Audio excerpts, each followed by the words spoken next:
नमस्कार, सत्य हिंदी में आपका स्वागत है। मैं हूं आपका मित्र साथी हमदर्द मुकेश कुमार। दोस्तों, आप सत्य हिंदी देख रहे हैं, इसे पसंद कर रहे हैं, हमारे लिए बेहद खुशी की बात है।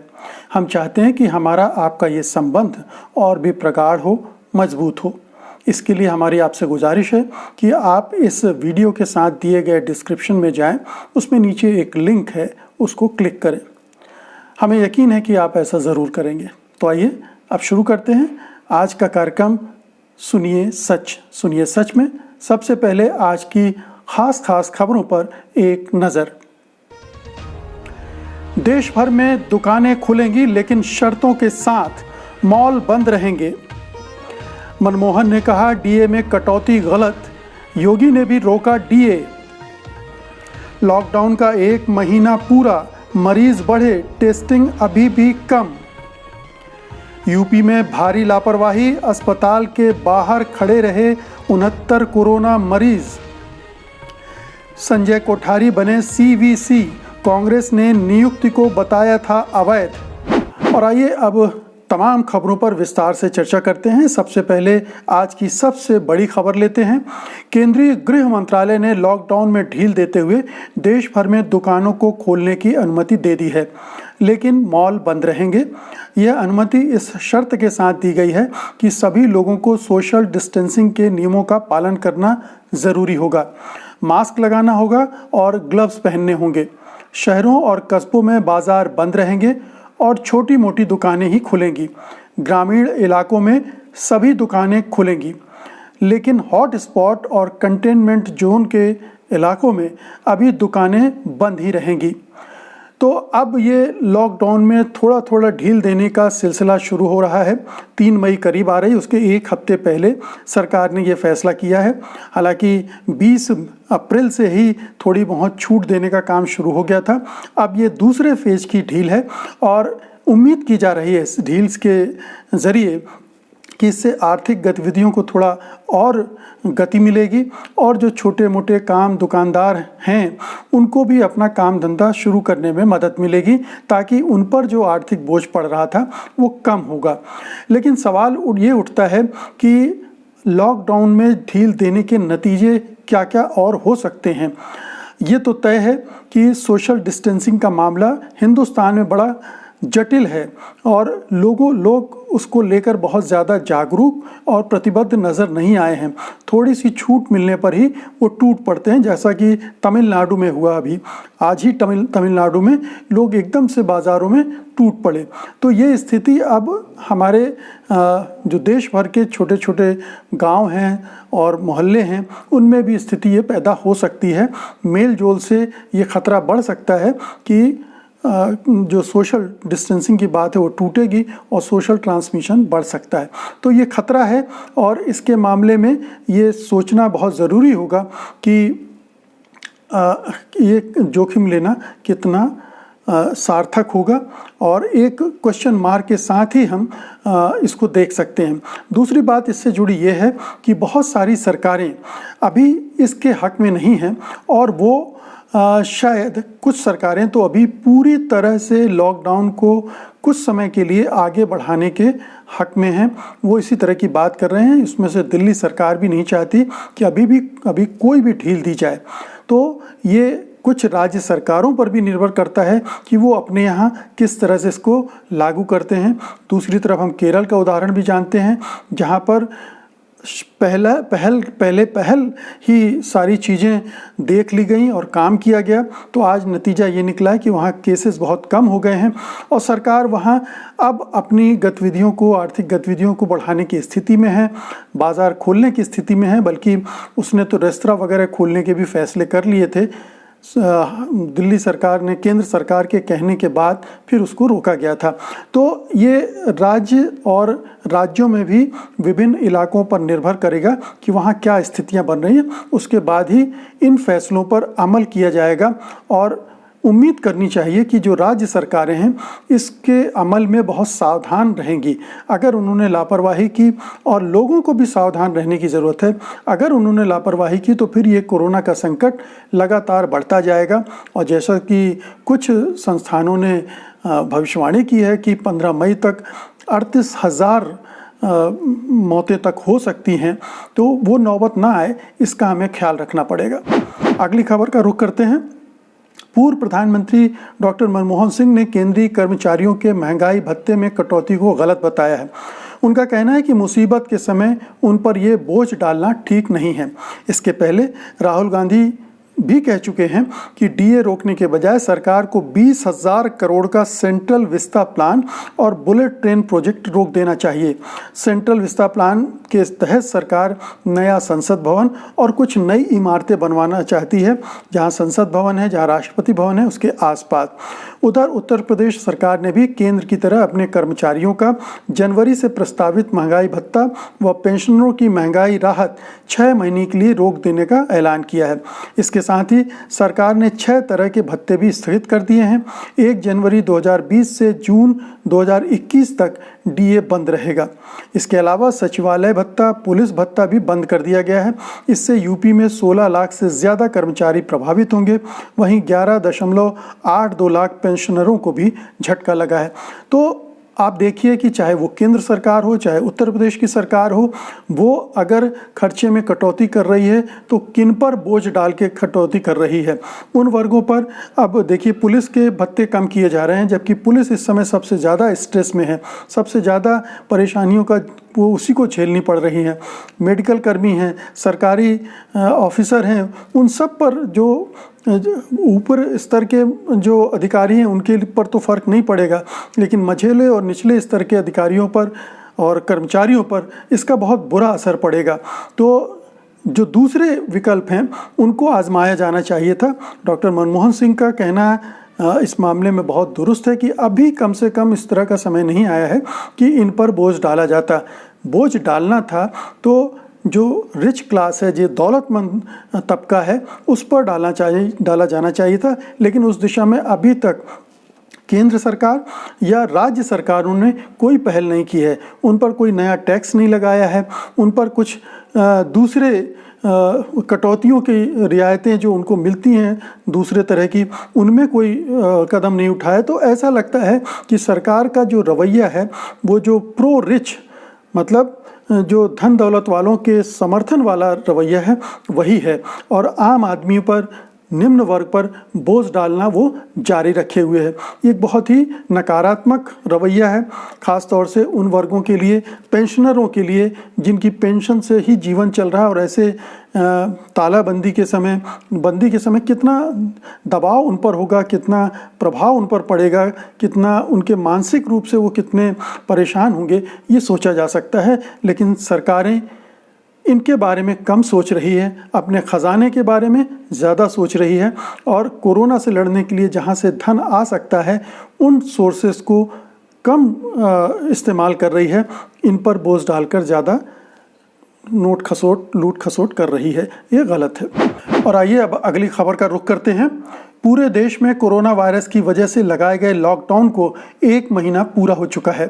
इसमें संदेह नहीं कि लॉकडाउन से संक्रमण को तेजी से फैलने से रोकने में मदद मिली होगी, लेकिन 1 महीने के बाद भी कोरोना के मामले लगातार बढ़ रहे हैं, उनमें कमी नहीं आ रही है। महाराष्ट्र और गुजरात में कोरोना के मामलों की बाढ़ आई हुई है और मध्य प्रदेश की हालत भी खस्ता है। सरकार द्वारा दी जाने वाली संख्या और भी ज़्यादा हो सकती है, क्योंकि टेस्टिंग बहुत कम हुई है, इसलिए हमें नंबर कम दिख रहे हैं, और टेस्टिंग की गति भी बहुत धीमी है। इसका एक कारण यह है कि प्राइवेट लैब से टेस्टिंग बहुत महंगी है, क्योंकि सरकार ने निजी क्षेत्र को प्रति परीक्षण 4500 रुपये तक दिन शुल्क वसूलने की अनुमति दी है। ये भारत के आस पड़ोस के देशों में सबसे महंगी, सबसे ज़्यादा हमसे वसूली जा रही है। जो इसकी चार्ज हैं टेस्टिंग के, वो हिंदुस्तान में, ये भारत के आस पड़ोस के देशों में सबसे अधिक है। फिर कोरोना का पता केवल एक ही टेस्ट से लग जाता हो ऐसा नहीं है। कई अस्पताल 3-3 बार परीक्षण करवाते हैं, जिसका मतलब है कि 13,500 रुपये तक उनको खर्च करने पड़ते हैं। भारत में ये एक बड़ी रकम है आम लोगों के लिए। रैपिड टेस्टिंग किट्स के फेल हो जाने के बाद भी समस्याएं और बढ़ गई हैं। इसके अलावा सरकार लॉकडाउन से प्रभावित होने वाले गरीबों और मजदूरों को मदद पहुंचाने के मामले में भी पूरी तरह से विफल रही है। तो लॉकडाउन का अगर ये फ़ायदा हुआ है कि एकदम से जो फैलने वाले थे, कोरोना वायरस का संक्रमण फैलने वाला था, महामारी होने वाली थी, उसमें एक थोड़ा सा रोक लगी है। लेकिन इसके अलावा सरकार की कोई उपलब्धि नहीं है। सरकार के अपने कामकाज से कोई अगर बेहतरी हुई हो ऐसा दिखता नहीं है, क्योंकि टेस्टिंग के मामले में वो फेल है, जो इलाज का मामला है उसमें वो नाकाम है, जो बाहर से टेस्टिंग किट्स आई हैं, रैपिड टेस्टिंग किट्स, उनको ठीक ढंग से आजमाया नहीं गया, जिसकी वजह से वो फेल हो गई हैं, वापस बुला ली गई हैं, उनको वापस किया जा रहा है। तो ये बहुत सारी समस्याएं अभी खड़ी हो गई हैं। और जब ये लॉकडाउन धीरे धीरे हम छोड़ेंगे, ख़त्म करेंगे, ढील देंगे, तो एकदम से हो सकता है कि मरीज़ों की संख्या बढ़ने लगे, क्योंकि टेस्टिंग नहीं हो रही है और वो वायरस का संक्रमण धीरे धीरे फैल रहा होगा। तो जो आशंकाएं, जो मैंने अभी पिछली खबर में भी आपसे कहा कि जो आशंकाएं हैं कि मई 15 तक या मई अंत तक हालात और ख़राब हो सकते हैं, वो साफ दिख रहे हैं इस लॉकडाउन के बावजूद। इसीलिए बहुत सारे प्रदेश जो हैं लॉकडाउन के मामले में अभी बहुत ज़्यादा अडमेंट हैं, वो चाहते हैं कि लॉकडाउन का पीरियड बढ़े।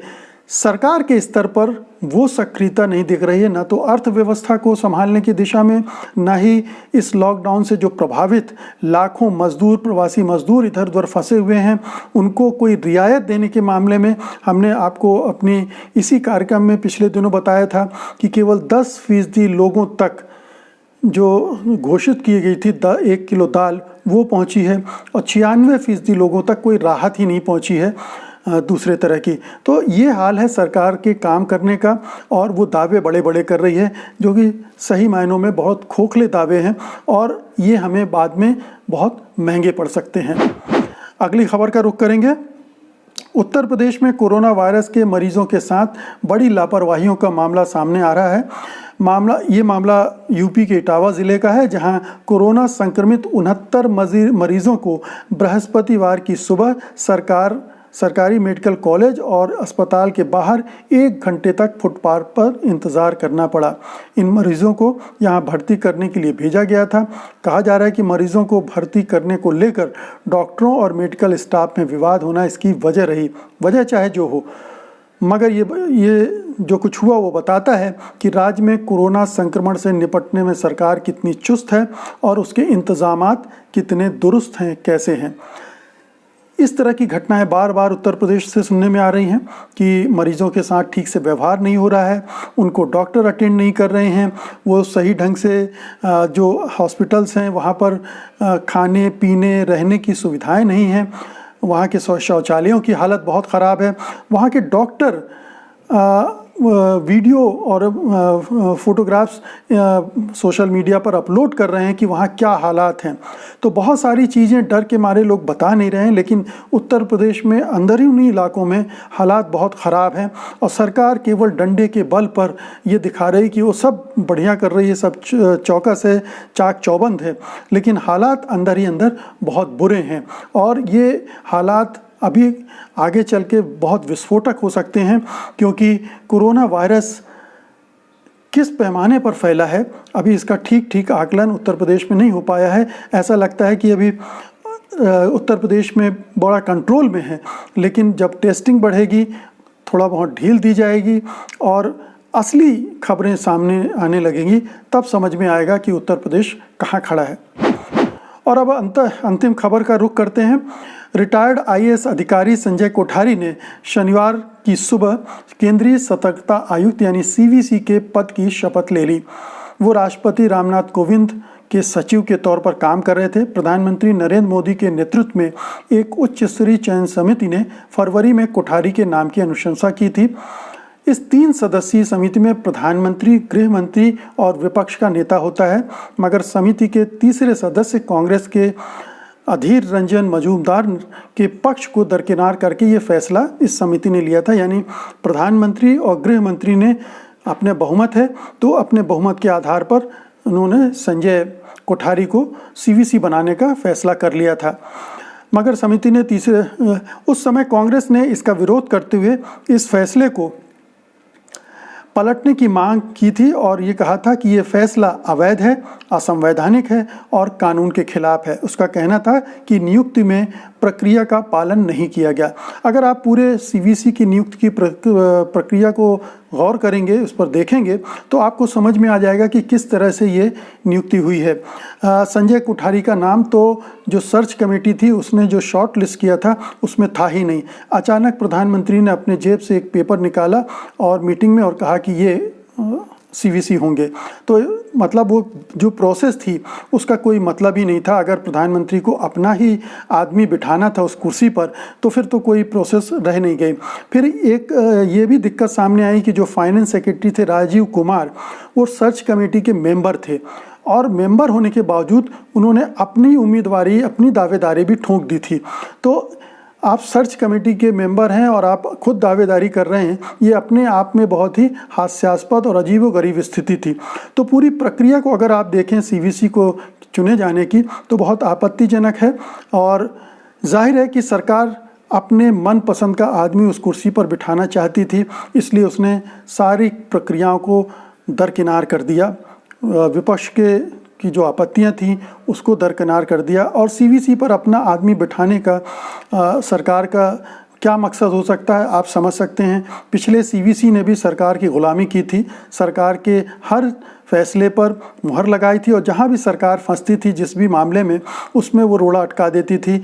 ऐसे बहुत सारे फैसले हुए। ऐसे ही चीफ इंफॉर्मेशन ऑफिसर जो बना था जो थे, उन्होंने भी इसी तरह से रोक टोक लगाई थी और अब ये नौबत फिर आ रही है। तो आप ये मान सकते हैं कि एक भी पारदर्शी संस्था अब हमारे हिंदुस्तान में नहीं रह गई है। सीवीसी जिस ढंग से काम करती है हम जानते हैं। केंद्रीय सतर्कता आयोग CIC भी इसी ढंग से काम कर रहा है। फिर CBI और दूसरी जो एजेंसियां हैं वो भी सरकार की केज्ड पैरट यानी पिंजरे में बंद तोते की तरह हो गई हैं। तो इनसे कोई उम्मीद नहीं की जा सकती। पिछले दौर में भी हमने देखा कि राफेल डील में किस तरह से सीवीसी ने अड़ंगा लगाया था। तो अब कुल मिलाकर तस्वीर ये बन रही है कि सरकार में कोई पारदर्शिता नहीं है और किसी भी डील के, किसी भी भ्रष्टाचार के आरोप की कोई जांच की, कोई सुनवाई की गुंजाइश नहीं रह गई है। तो मित्रों, ये था आज का सुनिए सच। उम्मीद है कि आपको ये अच्छा लगा होगा। अगर अच्छा लगा है तो इस कार्यक्रम को लाइक कीजिए, शेयर कीजिए और इस चैनल को सब्सक्राइब भी कीजिए। आपसे सोमवार को इस कार्यक्रम में फिर मुलाकात होगी। सोमवार की जितनी भी सच्ची खबरें हैं हम इस कार्यक्रम में लाएंगे। सुनिए सच में आपसे मुलाकात होगी। तो फिलहाल मुझे इजाज़त दीजिए। नमस्कार। सत्य हिंदी के और वीडियोस को देखने के लिए हमारे YouTube चैनल को सब्सक्राइब करें और सीधे नोटिफिकेशन पाने के लिए बेल आइकन दबाएं।